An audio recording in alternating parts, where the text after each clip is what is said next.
When Mr. Morris asked me to introduce him, I was both surprised and flattered. I know Mr. Morris as my geometry and pre-calculus teacher and a friend.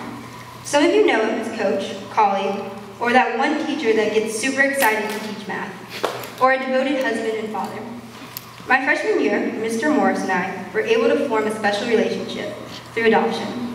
He would ask me questions about adoption because he and his wife were in the process of adopting their adorable baby, Brooklyn. Mr. Morris has always been supportive of my passion of showing horses and shown an interest in my progress as a student, both inside and outside of school, which means a lot. Okay, but here are some facts that you might not know about Mr. Morris. He will break rules if he doesn't think they are good ones. He has 2 dogs, Abby and Bentley. He can't tie a bow tie. And according to Mr. Pollock, he's the most blunt person he's ever met in his entire life. I know you do great on your speech. Good luck.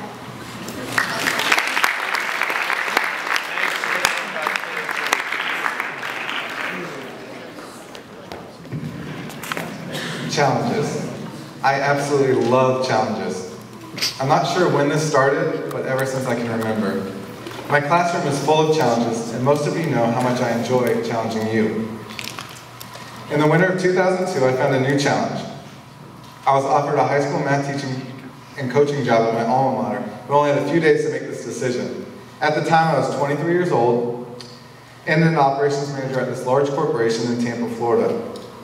And I wasn't sure I wanted to move back home. I was perfectly content on trying to become the next CEO. The next day, I drove 2 hours home to Naples over the Christmas holiday to talk it over with my family. At that time, my 85-year-old grandfather happened to be in town that weekend, and he told me about a teacher that he had in 6th grade. He remembered her name, and 2 things she said to him that made a huge impact on his life. After hearing the story, I made a decision to become a teacher. I put in my 2 weeks, and soon I was standing nervously in front of my first class, trying my best to live up to that teacher my grandfather had had. Another great part of being a teacher are, some say, the 3 reasons to teach: June, July, and August. These new summer vacations, which were foreign to me, became a perfect time to continue to challenge myself. Each summer I would try to master something new. One year was magic and levitation, which was awesome when I freaked my wife out for the first time when she truly thought I was floating above the ground. Another year I was inspired after watching Will Smith solve a Rubik's Cube in the back of a taxi cab in a great movie called The Pursuit of Happiness. I became obsessed with Rubik's Cubes that summer and wanted to solve them as quickly as possible. A third summer I watched The Ultimate Fighter reality TV show and thought it might be fun to work out with some local cage fighters. Well, my first workout did not go so well. They made me take 20 straight kicks to the stomach.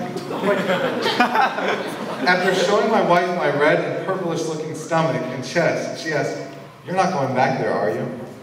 Well, you guys know I love challenges, so I went back there that night.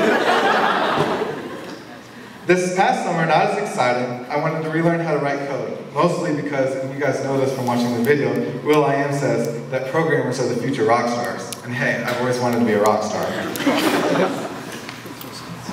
But on a serious note, this past summer, my wife and I spent 5 Saturdays, 6 hours a day, during those 5 Saturdays going to foster care classes. I learned that there are over 500 kids who do not have permanent homes in Jefferson County, and as many as 85% of them have been physically and sexually abused. My heart ached for these kids, and I found my newest and lifelong challenge. I want to take in as many of these kids as I can, and also find more potential foster parents to love these kids. Because of this new challenge, I would have to give up one of my favorite parts of the year, coaching basketball. I've coached basketball for 12 years, but I need to give it up to pursue a greater calling in my life. My newest and greatest challenge is loving and caring for orphans. In my favorite book, the Bible, Isaiah 1:17 says, "Learn to do right, seek justice, defend the oppressed, take up the cause of the fatherless." And that is exactly what I intend on doing. The definition of an orphan is a child permanently bereaved or abandoned by his or her parents. My 2 current children were both orphans. First off, my sister called us over Easter weekend 2 years ago about a baby named Sophie. She told us this baby had been abandoned and weighed only 1.5 pounds. At birth, and might not survive. My wife and I immediately became interested, but worried what her life might be like being born 15 weeks premature and having to go through multiple surgeries just to survive. We went through the adoption process, and 3.5 months later, Sophie, whom we renamed Brooklyn, was finally released from the hospital to come home with us. She was not your typical baby. She came home with a feeding tube through her nose, and she was hooked up to a heart monitor just to make sure she was going to make it. But through it all, she was one tough girl. Here's a picture of Brooklyn today. And if not for the glasses, and she's got a scar on her stomach and a scar on her back, you would never know that she was born so premature. After we had Brooklyn, we wanted to add to our family. And so after taking the foster care classes this summer, we got a call about a newborn drug baby named Tajay. Unfortunately, we only got to love Tajay for 5 days before a relative stepped forward and was awarded custody. Our hearts were broken, but a week later we got a call about a baby named Aubrey out of the hospital. She was just 5 days old. And so we took Aubrey home. We've had her for almost 2 months now. Here's a picture of Aubrey and Tajay. Tajay is on the left, and Aubrey, our current baby that we're trying to adopt, is on the right. We look forward to giving many more children Jefferson County forever a family where they can thrive. I want to discuss the topic of orphans with you for many reasons. First, it is a growing epidemic that we can do something about. We in this room are the fortunate few. We are so lucky to have the lives we have. Even the poorest person in this room right now is among the top 5% richest people in the entire world. I believe to whom much is given, much is expected. Second, this is the year of compassion in our high school, so this topic directly relates. I want to just go ahead and read, I have some statistics up here I'd like you guys to read.